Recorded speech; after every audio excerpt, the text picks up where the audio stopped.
ามแลตะเวนแดงลับดงตึกสูงใจลอยอยู่ในเมืองกรุง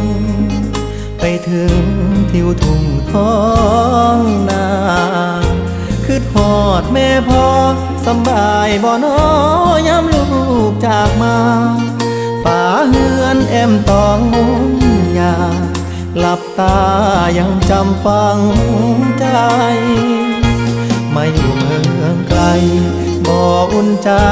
คืออยู่บ้านเฮา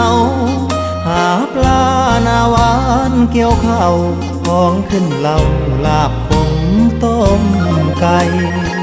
หนาวหมอกจางจางไอดินกลิ่นฟางยังค้างในใจหอมเอ่ยหอมกลิ่นเข้ามาน้ำตาสิไหลย้ำคือทอดบ้าน